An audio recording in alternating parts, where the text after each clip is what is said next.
नमस्कार, टीवी 9 भारतवर्ष देख रहे हैं आप। मैं हूं अरुण सुंदराल। राजस्थान बोर्ड की 12वीं परीक्षा में 99.80% अंक हासिल कर पूरे प्रदेश में टॉप करने वाली डिडवाना की बेटी दीपिका ने इतिहास रच दिया है। आज पूरे शहर में जश्न का माहौल है और हर कोई इस होनहार बेटी पर गर्व महसूस कर रहा है। कैसे एक साधारण परिवार की छात्रा ने इतनी बड़ी सफलता हासिल की, क्या रही उनकी पढ़ाई की रणनीति और आगे का उनका सपना क्या है, आज हम जानेंगे खुद स्टेट टॉपर दीपिका रंकावत से। बहुत बहुत स्वागत दीपिका आपका टीवी 9 भारतवर्ष पर। सबसे पहले तो आपको बहुत बहुत बधाई। और आपसे यही जानना चाहूंगा, जब आपको एक खबर मिली, जब आपने अपना रिजल्ट चेक किया 99.8%, उस समय आपका पहला रिएक्शन क्या था? सर पहले तो बहुत ज्यादा खुशी हो रही थी। मैंने जो टारगेट किया था उसके हिसाब से मेरे जो परसेंटेज आए हैं, इस हिसाब से बहुत ज्यादा खुशी हो रही थी। सबने बहुत ज्यादा बधाइयां दी। फिर शिक्षा मंत्री जी का भी फोन आया, उन्होंने भी बधाइयां और शुभकामनाएं दी। बिल्कुल। जब आपने रिजल्ट देखा तो आपके पेरेंट्स भी आपके साथ ही होंगे, या फिर रिजल्ट हाँ, अकेले में देख लिया और फिर बाद में बताया कि मैंने जो है टॉप कर लिया है? नहीं, हम सब साथ में देख रहे थे पेरेंट्स के साथ ही। आपको उम्मीद थी कि, देखिए, एक अपना पर्सनल लेवल पे बंदे को पता होता है ना कि आपने किस तरह से एग्जाम दिया, तो आपको उम्मीद थी कि आप स्टेट टॉप कर जाएंगी? नहीं, स्टेट टॉप की तो नहीं थी, लेकिन 98 टू 99 इतने तक तो उम्मीद थी मेरे। हम्म। बिल्कुल बिल्कुल। आपसे देखिए, बहुत सारे अभी जो 11वीं के छात्र हैं जो 12वीं में गए हैं, बोर्ड एग्जाम्स देंगे, वो बिल्कुल जानना चाहेंगे कि आपकी जो है स्ट्रेटजी क्या रही इस बार। कितने घंटे आप पढ़ती थी, और यही बताइए पहले तो कितने घंटे पढ़ती थी और किस तरह से आपने हर सब्जेक्ट को जो है अप्रोच किया? सर वो घंटे तो यही थे कि स्कूलिंग से आने के बाद जो घर पे सेल्फ स्टडी करते थे 8 से 10 घंटे की, सारी सेल्फ स्टडी की थी, मेहनत की थी। हर चीज को, टॉपिक को समझा था, उसका रिवीजन किया था, प्रैक्टिस की थी, लिखने की प्रैक्टिस की थी उसी हिसाब से। बिल्कुल। और बहुत बार ये भी होता है ना कि बोर्ड के लिए, एग्जाम्स के लिए जो है बच्चे कोचिंग भी लेते हैं, कुछ यूट्यूब से पढ़ते हैं। आपने जिक्र किया आपने सेल्फ स्टडी की, तो आपने सेल्फ स्टडी पर ही भरोसा रखा पूरी तरह से।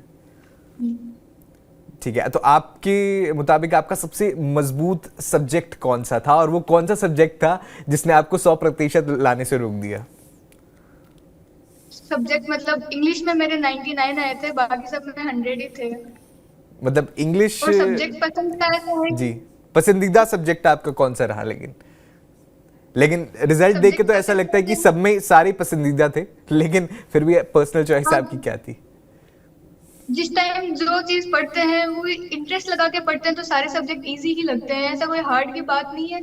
अगर हम मन लगा के कोई भी सब्जेक्ट को पढ़ रहे हैं तो आपके लिए इजी रहेगा। और मैं अपने दीपिका जी। पर्सनली देखूँ तो मेरे को मैथ्स और फिजिक्स और केमिस्ट्री ये तो तीनों अच्छे लगते थे, तभी मैंने ये चूज किया था। बिल्कुल। और देखिए, एग्ज़ाम्स के दौरान ना स्ट्रेस बहुत ज़्यादा होता है, प्रेशर भी होता है, एक्सपेक्टेशंस भी होती हैं पेरेंट्स की। तो एग्ज़ाम्स के दौरान उसे आपने किस तरह से कोप किया? प्रेशर तो देखो सबको ही होता है, परसेंटेज क्या होंगे, क्या आएगा। लेकिन उस समय मेरे जो टीचर्स है उन्होंने मेरे को बहुत मोटिवेशन दिया, मेरे पापा ने मेरे को बहुत मोटिवेशन दिया, मम्मी ने बहुत मोटिवेशन दिया। मतलब सबका साथ था, किसी ने भी ऐसे स्ट्रेस फील होने नहीं दिया। सबने बस क्या, आप बस पढ़ो, आपके और कोई काम नहीं है, बस आपको जो सही लगता है वो करो। अच्छा, आजकल देखिए, पढ़ना तो ठीक बात है, लेकिन डिस्ट्रैक्शंस भी बहुत ज़्यादा हैं। Social media, mobile. आप सोशल मीडिया का इस्तेमाल करती थी या कम कर दिया था बिल्कुल भी? सोशल मीडिया का मतलब इस्तेमाल करते थे, लेकिन वो बहुत ज्यादा एकदम लिमिट में। जब थोड़ा सा इंटरटेनमेंट चाहिए होता है, वो सबको ही चाहिए होता है, तो बस उसी के लिए थोड़ा सा, और बाकी पढ़ाई के लिए यूज करते थे मोबाइल।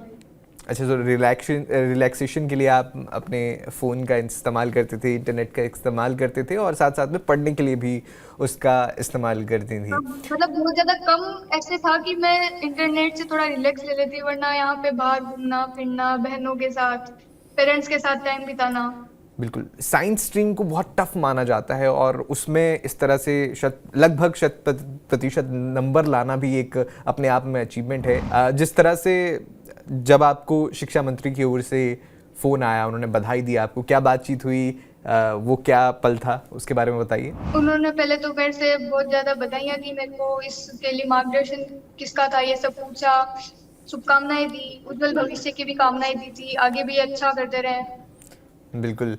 और जो अगले साल या जो अभी एग्ज़ाम देंगे 12वीं का, बोर्ड का, उनको आप किस तरह से क्या सलाह देने वाली हैं? आपकी एडवाइस क्या होगी इनके लिए? उनके लिए एडवाइस यही है, आप अपने हिसाब से अपना बेस्ट दो, अपना 100% देके बस मेहनत करते जाओ, फल अपने आप मिल जाएगा लास्ट में आपको। अगर बिल्कुल। आपने पूरे मन से पढ़ाई करी है, पूरे साल तक एकदम अच्छे से अपना मन लगा के दिया, अपना 100% देना चाहिए बस। बाकी रिजल्ट तो आपके हाथ में है नहीं, वो तो खुद आ जाएगा अगर आपने मेहनत अच्छी की है तो।